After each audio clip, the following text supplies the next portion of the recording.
Hello everyone, today I'll be narrating 3 new creepyposts that I found off of the Let's Not Meet subreddit. Liking this video and subscribing to my channel helps me a lot.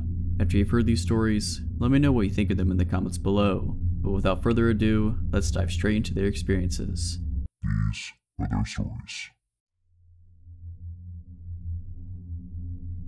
This happened back while I was in college a couple years ago. Me and my roommate moved into a beautiful apartment our junior year of college. Our parents made it extremely clear that us living alone together was not ideal for some of the cheaper, shady neighborhoods close to our college. We attended a college in our state capital, so we were in a city environment, and had certain criteria we had to meet in order for us to live there, and for them to co-sign our leases. Lit sidewalks, keyed entry into the apartment building, lit parking lot, X amount of blocks from campus, etc, etc. So we finally found one that fit our parents' criteria. Our apartment building had a keyed entry for both the front of the building and the back gate that led to the fire escape. Our apartment was an end unit that led to the fire escape, so there was 2 deadbolt locks on it. We loved our apartment, we felt safe, we had fun, truly living the college experience. And then my roommate's boyfriend starts slowly moving his things into the apartment and staying there way more often than he should. I finally tell my roommate if he wants to stay here and use the water, electric, and food I help pay for, then he needs to pay for it too, including our rent. I tell her a 3-way split, or I'm paying only my rent and he can pay the entire electric, water, and trash bill. I think I'm being pretty fair, and even though her boyfriend doesn't have a job, that's not my problem. I work and go to college. Your "I don't want to work at McDonald's, yes he actually said that" excuse is completely garbage. If you want a place to stay, then to the Golden Arches you shall go. So instead, my roommate starts sneaking him in really late at night after I go to sleep, and he leaves on days I'm home. While I'm in class he's there, then leaves before I come back. My schedule is extremely routine. Well, he can't have a key, so if my roommate is in class or at work, how is he getting in? He can't take my roommate's key because if he decides to leave halfway through the day, how will she get her key back? All good questions. The solution they came up with was to leave the back door unlocked that leads to the fire escape, and then he can just jump the fence at the bottom of the fire escape to get back on the fire escape when he's ready to come back, or stick a rock in between the door, whatever works for him. So I'm off of work and school one Thursday morning, and I decide I'm going to sleep in as long as I possibly can. My roommate and her boyfriend had already left for the day, so naturally they leave the door unlocked. I'm asleep and it's about 10 in the morning when I hear the back door open to the apartment. I come to just enough to recognize the noise, realize it's my neighbor or her boyfriend, and I brush it off and go try to drift back off. All of a sudden I start hearing someone creep through the apartment. Wooden floors. It definitely doesn't sound like casual walking. It is clearly someone stepping slowly and quietly through the apartment. My door to my room is ajar just a sliver, but I don't see anything out the door, and I'm honestly too tired to get up and look. A couple minutes pass and I figure that my roommate and or her boyfriend are just being weirdos, and I fall back asleep. I can't be sure how much time passes before I open my eyes, but it can't be too long. I wake up to my door opening. My back is to the door and I am facing the opposing wall. I slowly start to turn over to see why my roommate or her boyfriend would dare wake me from my slumber, and there he is, a burglar. In my room, next to the bed I'm currently laying in, a 6-foot tall burglar, unplugging my TV about 5 feet from where I currently am. I immediately pretend I'm just shifting positions in my sleep and continue to roll over with my eyes as shut as I could make them seem, still open enough to watch what was going on. He hears me shuffling as I turn over, stops, looks dead at me, and luckily doesn't realize that my eyes are open just a tiny bit. He goes back to unplugging my TV, my DVD player, shoves it in his bag he's brought, like those bags from IKEA, and steals my change jar and casually starts walking out of the front door to my apartment, like he came in for a cup of tea or something. After I hear the door shut, I immediately spring out of bed, grab my phone, start dialing 911, all while locking the back and front doors. The dispatcher is trying to calm me down. At this point I am hysterical. I can't even catch my breath to tell her okay. Luckily, I told her my address before I started hyperventilating. I will take a second to commend the police department, both city and college, because they were there in less than 3 minutes. She tells me the cops are there, but they need me to go downstairs to let them in the building because they don't have the key to the front door of the building. I am so afraid to open the door to my apartment and even look down the hallway. I'm about to walk to the front door and extend my arm out to the handle when I hear, "Ma'am, it's the police." As if I didn't get scared enough already, they yell through the door. I am paranoid because the dispatcher just told me they couldn't get in and didn't realize someone probably let them in downstairs. I ask the dispatcher to confirm that the people at my door are actually police officers. She tells me that they are at my door. Okay, cool. I open the front door and I collapse right there. My legs completely turn into jello and I just just hit the floor. I blacked out for a brief period of time, but they helped me up and sit me down on the couch. There's at least 10 officers in my apartment from both the city and college departments. When I look outside the living room window to the street below, there are 5 or 6 cop cars blocking the street. I later found out that they were doing a perimeter search around the immediate area.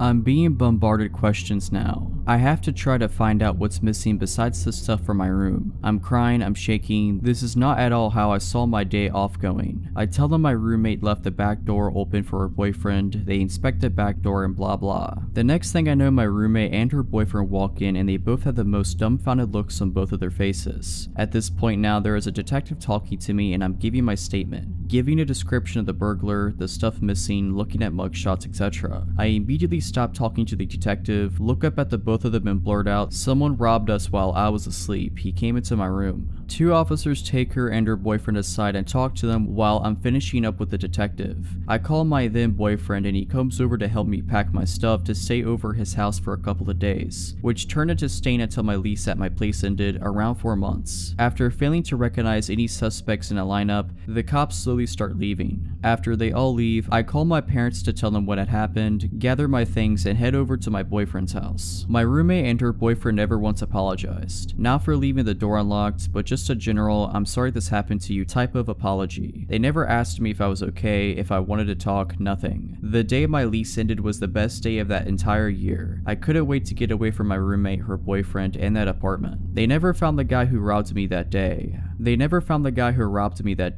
I didn't even care about the materialistic things. He robbed me of my safety and security, and it took a good amount of counseling to get that back. I am also thankful he didn't try to attack me that morning. My friendship with my roommate was tarnished. I haven't spoken to her since. To this day, I don't sleep with my back to the door, and I always have a knife under my mattress.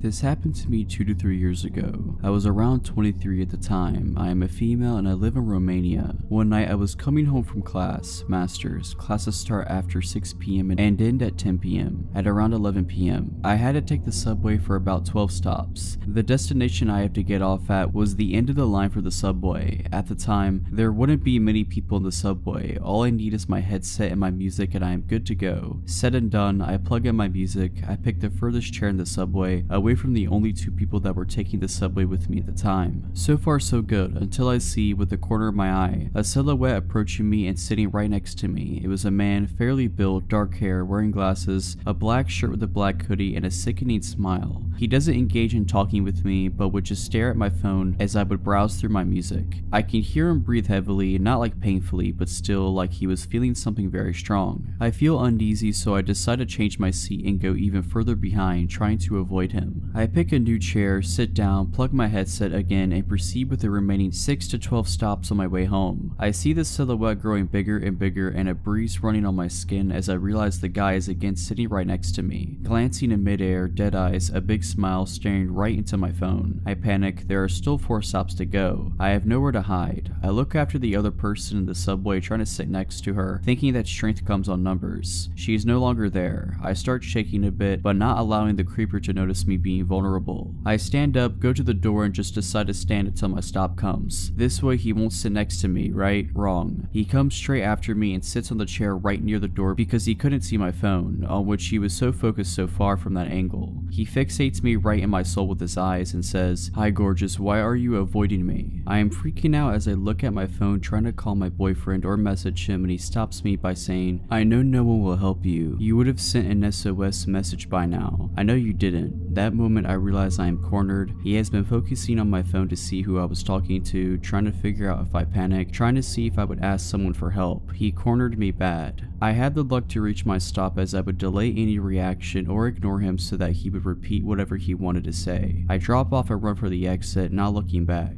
I get out at the surface and I don't see him anymore. At this moment, I put my phone in my purse and realize I had pepper spray with me all along. My heartbeat comes back to normal as I know at least I have something to defend myself myself with, but still a long way to get home, and who knows if he is alone or not. I walk rather fast for maybe 5 minutes from the metro and feel a hand grabbing my wrist hard and pulling me back. Another hand covering my mouth, disabling me from screaming my lungs out. It was him, the same black hoodie, dark hair, and dead-eyed stalker. He was furious and said, "How dare you run away from me? You should be honored I gave you attention. Now, my phone is in my bag, I can't call the police, and I can't reach for the pepper spray." I panic, I can't punch him in the crotch, his hand is still in my mouth. What do? I did the most desperate and disgusting thing I could think of just to save my life. I played along. I used my other hand to touch the inside of his thigh and mumble a "I'm sorry" while his hand was on my mouth. He took his hand off my mouth and repeated that "I'm sorry, I didn't realize he was just flirting." He let his guard down and took his hand off my wrist. He asked me for my phone number and address to drop me off, but I refused, saying I'd rather add him on Facebook, and he agreed. I told him I'd reach for my phone, but instead picked the pepper spray and got him sprayed all over his face. Made sure I'd cover both his eyes, nose, mouth, even his ears and hands. He instantly got all red, suffocating from the pepper and swelling. I called the police, told them what had happened and what I did. They asked me if he is immobilized, and I said yes, as the effect wears off in 45 minutes. The police arrived there 5 minutes later to see me shaking like a leaf and a man on the ground, swollen like a pumpkin, throwing up and swearing me between gasps of breath. He was arrested, and the police told me they had been looking for him for the past week as they discovered the body of a 24-year-old woman in his apartment, a lady with red hair. I have red hair too. The woman was his girlfriend, and ever since he's never gotten back to the apartment. I do not know what he wanted to do with me. I can understand why he targeted me due to the similarities, but I just hope I don't ever have to meet him again.